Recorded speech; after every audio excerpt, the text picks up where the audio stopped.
Hi everyone, welcome back to the Breast Cancer Physio. I'm your host, Jen McKenzie. Welcome to another episode of my channel. In this video today, we're going to be talking about how to reduce scar pain after breast cancer treatment. It's an amazingly common problem and it's actually really easy to treat, but it is also amazing how many people put up with scar pain for literally years after their treatment has finished. So, without further ado, let's get into this video. But if you do enjoy this content and you would like to see more, then please subscribe to my channel, which is completely free. Give it a big thumbs up and leave a comment in the section below because I would really love to hear what topics around breast cancer you'd like more information on. So let's get straight into this video, how to reduce scar pain after breast cancer treatment. So firstly, which scars are we actually talking about when we mention scars after breast cancer? We're talking about lumpectomy scars, so otherwise known as a wide local excision, which might be a short scar on an area of your breast if you've had a lumpectomy. We're talking about mastectomy scars, which can be obviously a very long, wide scar across where the breast has been removed. We're talking about drain sites, so where the surgical drains have come out, so usually two little holes on the side of the chest wall. And then we're also talking about reconstruction scars, so if you've had a breast reconstruction after breast cancer. And we're even talking about breast reduction scars, so if you've had a section of the breast tissue removed to reduce the overall size of the breast. So as you can see, there's a whole lot of scar tissue that can occur after breast cancer. So why do we want to address scar pain? Scar pain is one of those issues that can become a chronic problem, and by chronic problem I mean scars can be painful, they can be tight, they can be sensitive, so they can even get sensitive under just clothing resting on top of them. They could be sensitive to light pressure or light touch. Even a cool breeze going past a scar might give it cause pain or sensitivity around that scar. So scars are one of those problems that after breast cancer treatment's finished, they can just become really frustrating. And if you've beaten breast cancer and you've got to put up with scar pain every single day for the rest of your life, the scar pain is actually an unbelievably easy problem to treat. So I sort of tackle it from the angle of why should we bother to put up with scar pain when it's easy to treat and it's not something you should actually have to deal with. So scar pain should not be considered the new normal. I think a lot of patients will go back to their medical teams and say, hey, you know, I've beaten breast cancer, fantastic, but I've got daily scar pain going on. What can I do about it? And sometimes they get told, oh, this is the new normal, you just have to put up with it. So I don't believe that's true. I think scar pain is actually really easy to treat, and we'll get into that in a minute. The other little analogy that I like to give is that multiple sites of pain are not the sum of their parts. So if you've got a mastectomy scar that's really tight and bothering you every day and you can't wear a t-shirt over the top of it because it's too sensitive, if you've got a headache because you've got neck pain, plus you've got the mastectomy scar bothering you, and then you get a knee injury, and then you get a paper cut, those four problems do not equal 1, 2, 3, 4. It's like each problem starts getting bigger and bigger and bigger. So any issues that you can get off your plate and behind you, I always advocate patients to, grab the bull by the horns and go and get all of those issues resolved. If you know that scar pain can be treated, then by all means, go and get yourself an appointment with a physiotherapist who specialises in treating patients after breast cancer, and you'll be very happy to get scar pain as a problem that is no longer present. So how do we treat scars? So there's two main ways that I teach my patients how to reduce their scar pain. One of them is massage, and the other one's a product we use called Mobiderm. So let's just talk about massage firstly. So when we talk about massage, a physiotherapist should perform scar massage on you, ideally first, but in all circumstances that's not always possible. But if you can get a physiotherapist or an occupational therapist who specializes in breast cancer to treat your scars, it can give you a really good gauge as to how much pressure and what direction and how they move the scar is when you're first starting. So rather than you do it to yourself initially, it can give you a really good gauge as to how you do it. What I find most of the time is that patients will have attempted to massage their scar, but they're going way too light. they do it too infrequently, and they get nervous about how hard they are actually able to push, which is completely understandable, because I think when you've gone through breast cancer, the last thing you want to do is hurt yourself more, unnecessarily, and you don't want to cause damage unknowingly. So when I see patients who have scar pain for the first time, they're usually surprised at how firm my pressure is.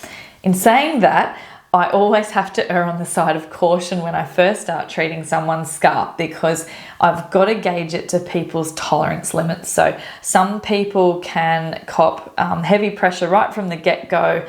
They usually get a quicker improvement if they can cop that pressure. However, some people are really jumpy and they're quite sensitive to have their scar touched.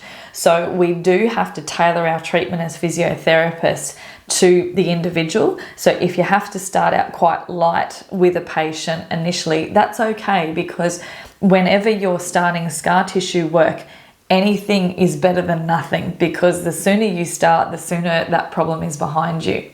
So the physiotherapist should perform the scar tissue massage ideally first. Doesn't have to be done by physio first. You can start scar tissue massage by yourself.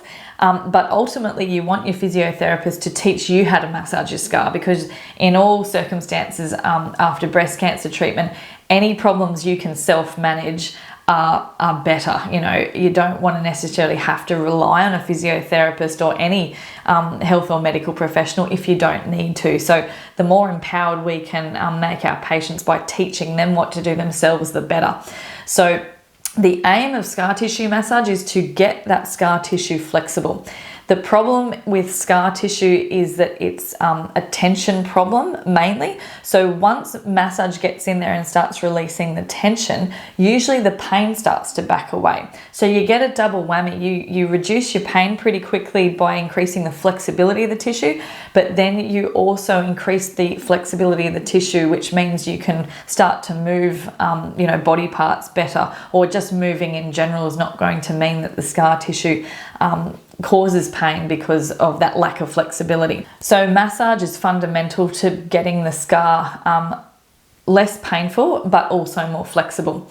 The second half of scar tissue massage, though, as far as aims are concerned, is also to desensitise the tissue. So what a lot of people don't realise is that their scar tissues actually become quite sensitive to mechanical pressure, meaning like if you touch the scar, if someone gives you a hug, if any sort of sensory stimulus is in contact with that scar, it tends to create, pain or tingling or burning or all sorts of different symptoms. So when you have a sensitive scar, the best way to tackle that is to slowly apply short stints of light touch to that scar. Just get it used to basically pressure, and touch. So when someone's got a really sensitive scar, I'll tend to say to them, let's start by doing shorter stints of mechanical pressure rather than just going all out and massaging it really heavily for a long period of time, because that can make a sensitive scar really painful for a long time after you've performed that technique. Now, the second treatment technique that I use to get scar tissue pain reduced is a product called Mobiderm. So this is what Mobiderm looks like. It's a very, very simple product. I've showcased this in a couple of my other videos already. It's literally pieces of foam, as you can see, stuck between two pieces of hypoallergenic tape. And what you can do with this product is you can literally put it against the skin. So whether you've got a mastectomy scar, if you've got a lumpectomy scar, occasionally drain sites as well, you can place the Mobiderm basically around the corner. If you've got a bra that's got a high enough sidewall, you can place the Mobiderm in the sidewall of the bra. You can place it in a bra or a crop top or a firm singlet, and you can literally place it directly against the skin. So very rarely do I have patients who I've never had a patient actually who's had a skin reaction to this, but I must say that there have been patients who are a little bit too sensitive to wear the Mobiderm at a time. So that's okay though, because if that's the case, usually it just means we need to improve the flexibility of the tissue a little bit more, and then down the track you can start to wear the Mobiderm again. So this product is absolutely fantastic. I do order it online, so I will put the link in the comment section below, so that if you want to get your hands on some Mobiderm, you can follow that link. So you can wash this product, you can put it in a delicates bag, in the washing machine on a light cycle, you can hand wash it. The only thing I like to note about Mobiderm is that if you do wear it for a considerable time, even a couple of hours, sometimes it can leave a waffling imprint on your breast or your chest wall. If that happens, no reason to be concerned. It's actually quite normal with Mobiderm. It usually means it's doing its job. So this stuff is absolutely fantastic.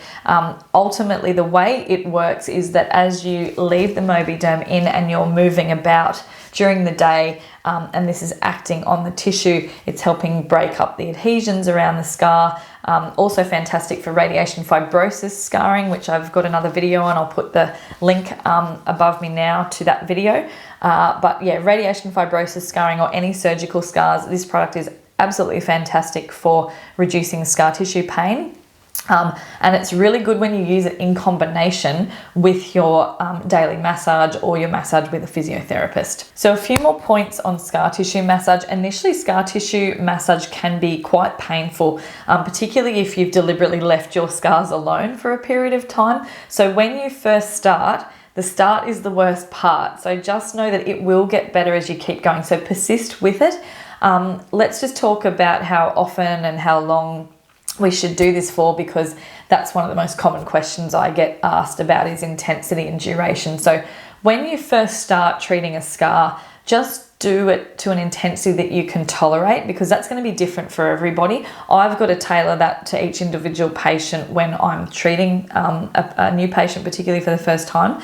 So whatever you can tolerate is fine, and then just aim to build up that pressure every couple of days or every week that passes. See if you can do a little bit more pressure on the scar, because the firmer the pressure, the more you get that scar moving, the better. And we don't just want to work along like the line of the scar. So if you've got a scar that's running that direction as an example, or in a line, you don't just want to work straight across the scar. You want to get in and move it up and down, and any way you can move that scar sideways, up and down, across is fantastic. So because a lot of patients will say to me, oh yeah, no, I've been putting bio oil on my scars. And I think what tends to happen is people think that it's the placing of the cream or the oil on the scar that's actually helping the scar. It might help the scar turn white and mature a little bit faster, so go from like a pink purple color down to a white color, but it won't actually get that scar tissue flexible. And it's the lack of flexibility that's causing the pain and the restriction and the sensitivity most of the time. So get in and get that scar moving. Don't just let the cream sit on top of the scar. It's really good to put cream on scars to keep the skin hydrated and moist, particularly when you're going through radiation or just after radiation. But as far as the long-term function of that scar goes, placing cream on the scar is not going to cut the mustard. Let's just talk about how frequently we actually want to perform scar tissue massage. Sometimes less is more. So I'll tend to pitch scar tissue massage as something to be done once a day, particularly if someone's got a really sore scar. Because if you're asking someone to ultimately hurt themselves multiple times a day, it's probably not something they're going to do for a very long time. So I would rather people do scar tissue massage once a day and aim for like 3 to 5 minutes as a maximum, and do that every day for as long as it takes for the scar to improve. And it's also a good statement to make that, you know, scar tissue massage shouldn't be something you have to do forever. There should be a time period where you have to work hard on getting that scar tissue mobile, but then it won't become a forever job, because it should get to a point where the scar tissue is happy and mobile and pain-free. So I like to say, yeah, once a day for good scar tissue massage. However, if your scar is particularly sensitive and you can't do scar tissue massage for even, you know, a minute to 2 minutes, that's when you would do it multiple times a day, maybe 2 to 3, but just do it in short stints. Like, it doesn't matter if you start with 10 or 20 seconds worth of touching that scar or trying to move the scar in a tiny way. Whatever you start with is great, and then you can just build on that slowly. So just use your tolerance limits as you go. Thank you so much for watching this video. I hope you've found some really helpful information about how to reduce scar tissue pain after breast cancer. If you've got any questions about scars after breast cancer and you'd like to reach out, then please leave a comment in the section below. I'd love to hear from you and find out what other topics around breast cancer you'd like more information on as well. So I'll release a new video every week around topics on breast cancer. I hope to see you next time. I'm Jen McKenzie, the Breast Cancer Physio.